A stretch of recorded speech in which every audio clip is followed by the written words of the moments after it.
ایک شخص کو حضور نے دیکھا، اس نے میلے کچالے کپڑے پہنے، تو حضور نے ٹھنڈی آہ بھری، فرمایا کاش یہ دھو کے کپڑے پہنتا۔ ایک شخص کو دیکھا بال بکھرے ہیں، کنگھی نہیں کی، تو حضور فرمانے لگے کاش یہ کنگھی کر لیتا۔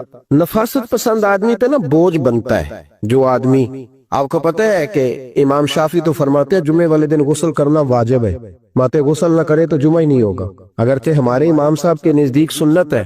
یہ سنت کب بنا؟ ایک دن نہ بہت سارے لوگ اپنے اپنے کام سے اٹھے مسجد میں آ گئے، مسجد نبوی میں۔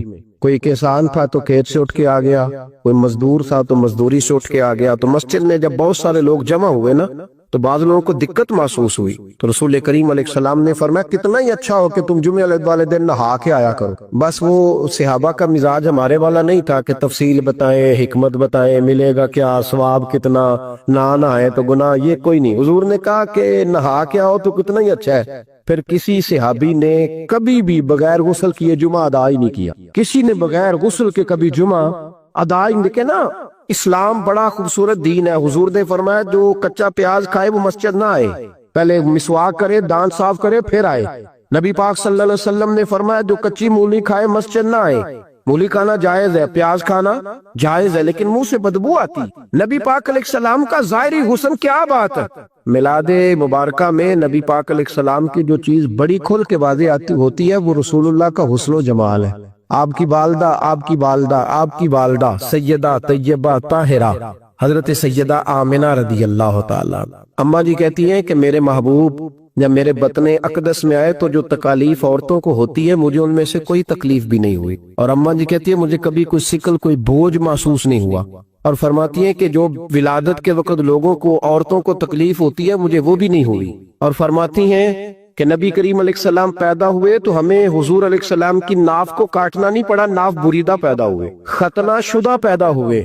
آپ کو پتہ ہے عورتیں غسل دیتی ہیں بچے کو پیدا ہونے کے بعد، لیکن میرے محبوب نے سجدہ ہی کر لیا پیدا ہوتے ہی، امتی امتی کہتے ہوئے پیدا ہوئے۔ حق نے فرمایا کہ بخشا الصلاۃ والسلام، اور پہلے سجدے پر روز ازل سے درود۔ میرے امام فاضل بریلوی کا جو انداز تکلم ہے نا اس کی بھی حد ہی کوئی نہیں، کوئی حد ہی نہیں، کہاں تک ان کی محبت جاتی، کہنے لگے پہلے سجدے پہ روز ازل سے درود، یادگاری یہ امت پہ لاکھوں سلام، یادگاری یہ امت پہ لاکھوں سلام۔ بتائیے بغیر وضو کے، بغیر غسل کے سجدہ ہو جاتا ہے؟ تو حضور نے سجدہ کر کے بتایا کہ اللہ نے مجھے پاک صاف پیدا کیا ہے۔ نبی پاک صلی اللہ علیہ وسلم کی والدہ نے جب یہ باتیں ارشاد فرمائیں تو لوگوں نے پوچھا ان سے کہ اماں جی پھر آپ ایک جملے میں بتائیں کہ ماجرا سارا کیا تھا، آخر ایک ولادت تو ہوئی نا، آپ کے وجود اطہر سے ایک بچہ تو نکلا، تو یہ کیا تھا؟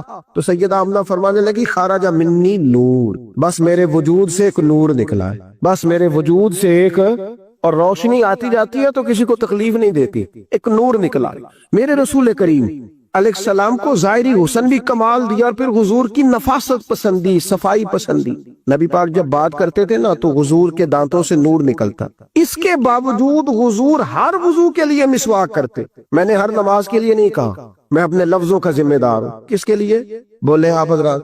ہر وضو کے لیے، یعنی اگر نبی پاک نے وضو نماز کے لیے کیا تب بھی مسواک کی، اور اگر قرآن شریف کی تلاوت کے لیے کیا تو پھر بھی مسواک کی، کسی اور موقع کے لیے وضو فرمایا تو پھر بھی مسواک کی۔ اور سیدہ عائشہ فرماتی ہے جب بھی حضور گھر سے نکلنے لگتے پہلے مسواک فرماتے، حالانکہ رسول پاک کے دندان اقدس تو نور والے تھے، ضرورت ہی نہیں تھی۔ ہماری تعلیم کے لیے نفاست پسندی۔ ایک بات میں نے شروع کرنی ہے پر آپ نے ناراض نہیں ہونا، پہلے وعدہ کر لیں، کیونکہ نہیں بولے انہوں نے کی ارادہ ہو جانا ہے، چلو ہو جائے، کوئی گل نہیں، خیر ہو جائے آپ ناراض۔ نبی پاک نے بڑی مونچھیں نہیں پسند کی، حضور کو اچھی نہیں لگی۔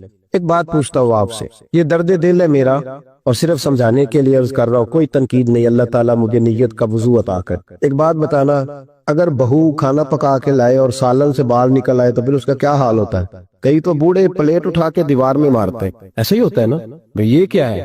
اور اگر کبھی روٹی سے نکل آئے تو بیوی صاحبہ کا کیا حال ہوتا ہے؟ یہ کوئی طریقہ ہے کھانا پکانے کا؟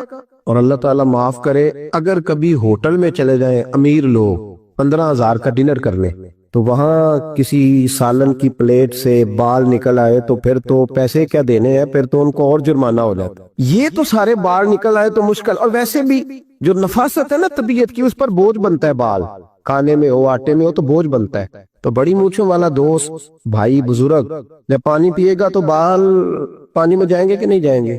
حکیم اور ڈاکٹر کہتے ہیں کہ کینسر کے مرض کا خطرہ ہے. اب باقی بھی راضی نہ ہو.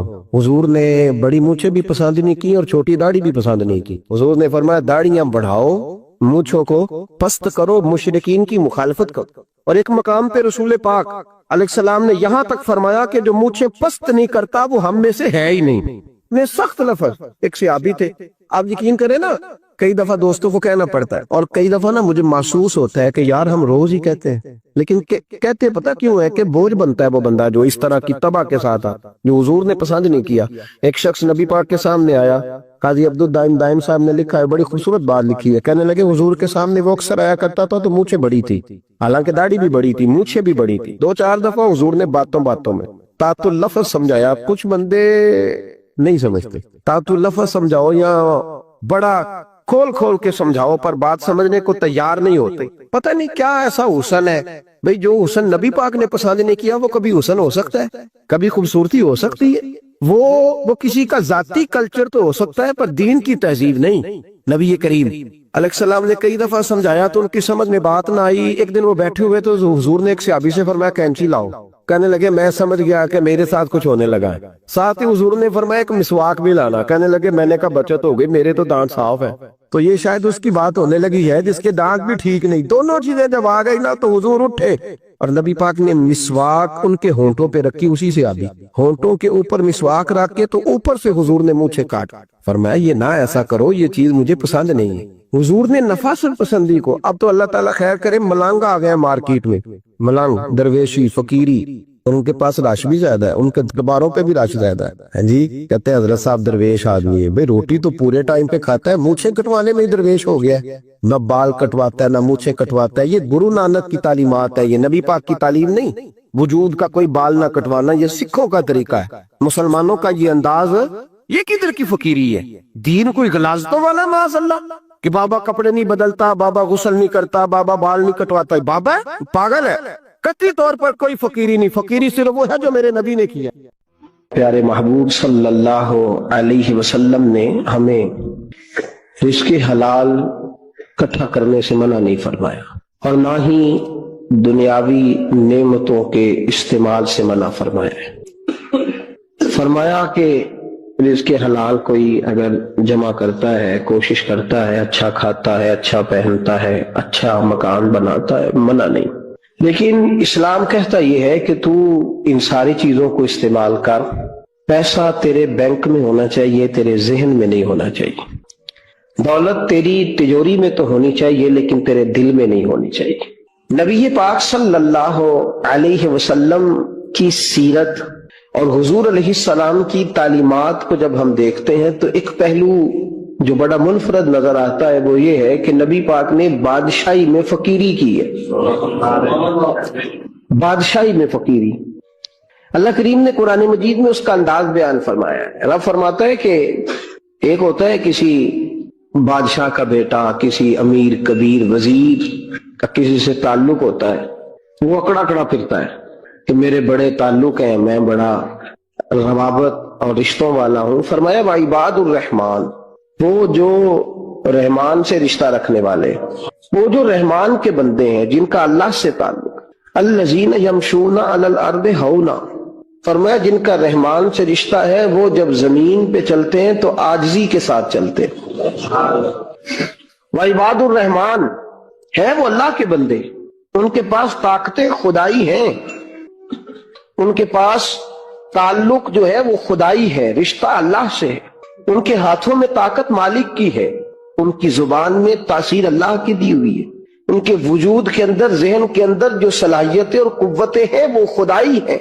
لیکن فرمایا اتنی بڑی طاقتوں کے مالک ہو کر بھی یمشون علی الارض ہونا، زمین پہ چلتے ہیں تو گردن جھکا کے چلتے ہیں. عاجزی ان کا وتیرہ ہے. وہ بادشاہی میں فقیری کرتے. ایک ہوتا ہے محتاج، ایک ہوتا ہے فقیر، اس میں فرق ہے.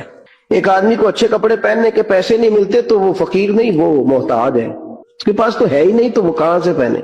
لیکن ایک آدمی کے پاس لاکھوں اور کروڑوں روپیہ پڑا ہے لیکن وہ بھی سادہ سا لباس پہننا پسند کرتا ہے تو یہ فقیر ہے، یہ درویش ہے.